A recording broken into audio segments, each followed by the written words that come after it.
And in local news, police in Little Rock are investigating an overnight shooting that left 2 people dead on Scotty Court. Detectives say at least 1 death was a homicide, and it seems to be an isolated incident. Police have just released the name of the suspect just moments ago. Mark Mosley is being charged with 2 counts of capital murder. We'll continue to update details on this as we find out more on our website, thv11.com. Gun violence also killed 1 person in Conway early this morning. Officers were called to the intersection of Neal and Garland Street when someone heard shots fired. When they got to the scene, police noticed someone was injured. That victim was then taken to a nearby hospital where they later died. This is still an active investigation, so anyone with information is asked to contact police. And we do have some heartbreaking news tonight that the West Memphis Fire Department has lost one of their own. Earlier this morning, firefighter Jason Lang was killed in the line of duty after he was hit by an 18-wheeler.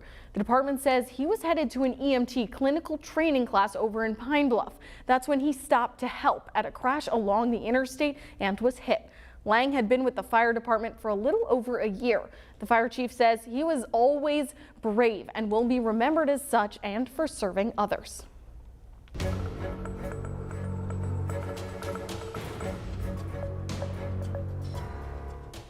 And the Russian invasion of Ukraine continues to intensify since it all began last Thursday. Russian troops are said to be closing in on the capital city of Kyiv, but Ukrainians remain defiant and are vowing to do whatever they can to defend their country. Michael George reports from New York. Air raid sirens sounded in Ukraine's capital, Kyiv, as Russian troops pressed on. On Saturday, a spokesperson for Russia's defense ministry said Russian forces had resumed their offensive in all directions in Ukraine. New satellite images showed troops assembled near a Ukrainian hydroelectric power plant, with armored vehicles and trucks gathered nearby. Ukraine's capital city is on the verge of an all-out assault from Russian forces, and a high-rise building was struck. But Ukraine's president is vowing to keep fighting back, hinting that there's an international consensus to cut Russia off from the global banking system known as SWIFT. Disconnecting them from SWIFT is one of the, we believe, very effective actions. As the fighting continues, the Biden administration has authorized another $350 million in military aid for Ukraine's government. We have to stay the course with the rest of our allies. And in the meantime, we're supplying defensive weaponry and economic assistance. Demonstrators in cities across the country and around the world donned blue and yellow over the weekend in support for the people of Ukraine. The United Nations Refugee Agency estimates at least 150,000 people have fled Ukraine since the Russian invasion began. Michael George, CBS News. Germany says it will also send anti-tank weapons and surface-to-air missiles to Ukraine to help the nation defend itself.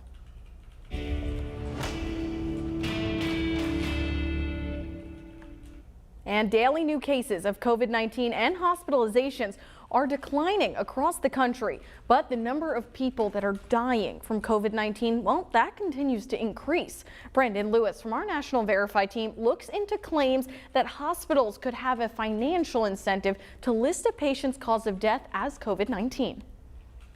Ever since the pandemic began nearly 2 years ago, there have been claims suggesting hospitals receive extra funding when a patient dies from COVID-19.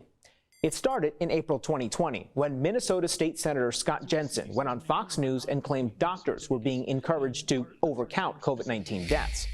This led to viral social media posts that amplified this message. Verify viewer Gene and several others emailed us to ask if this is real. So let's verify. Do hospitals get more money when they list COVID-19 as a patient's cause of death?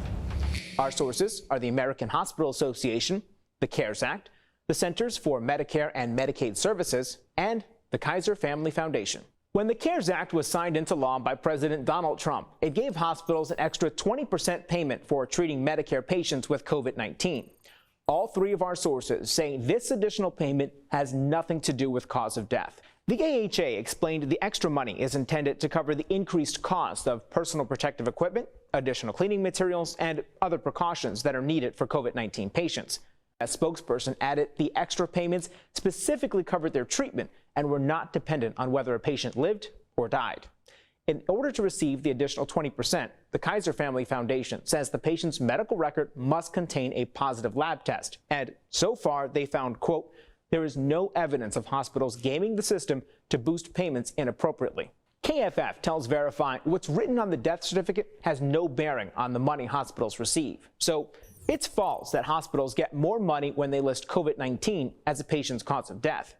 The AHA's president and CEO Rick Pollack says incorrectly using the COVID-19 diagnosis code can result in criminal charges and the hospital's exclusion from the Medicare program.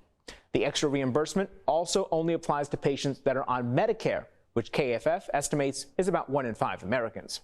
With your Verify, I'm Brandon Lewis.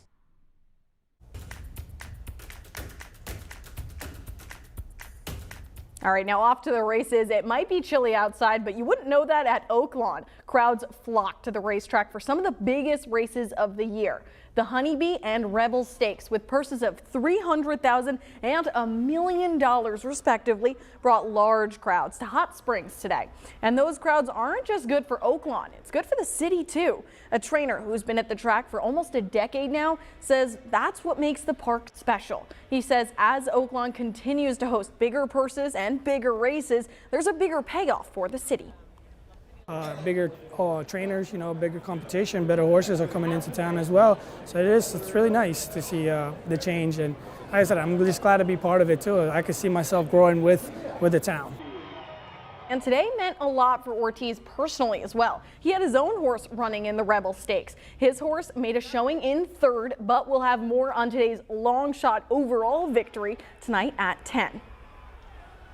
All right, lots doing in the sports world today, so we're going to head back to THV11's Tyler Cass. He's live in Fayetteville with all the reaction on the hill from today's game. Tyler? Yeah, sorry about that, Sarah. My ears must have still been ringing earlier because about an hour ago, it was as loud as you'll ever hear a public building anywhere in America. 20,000 strong, packed into Bud Walton Arena to see Arkansas take down yet another ranked team. And this one just means a little more than the rest. It was Kentucky, the number 6 Wildcats, coming into Bud Walton with a full head of steam, a top 10 ranking. It doesn't matter. This building will eat you up if you're not wearing Razorback red, and that's exactly what happened. The Hogs raced out to an early lead. Kentucky actually took that lead back in the second half. Wasn't meant to be if you're a Wildcat because the Hogs stormed back, held the Wildcats scoreless for the final 2 minutes until a meaningless buzzer beater 3 at the end. Well, meaningless to most, significant to some, and Arkansas walks out of here with their 13th win in 14 days. Yeah, I mean, our crowd is as good as anywhere in the country.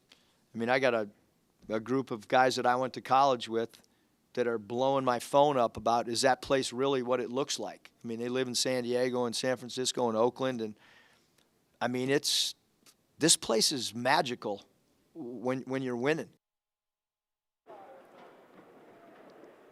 Yeah, forget Basketball Palace of America. Start calling it the Magic Kingdom. That's what the Hogs have made it into this year. They'll be back for one final regular season home game Wednesday when LSU comes in. And I'll be back in just a few minutes in sports to bring you full highlights from the Arkansas win over Kentucky. For now, though, live from Bud Walton Arena, Tyler Cass, THV11 Sports. Live look across the metro this evening. It's been quite the cold and gloomy last several days. Are we finally going to be seeing any changes? I'll let you know in the forecast coming up.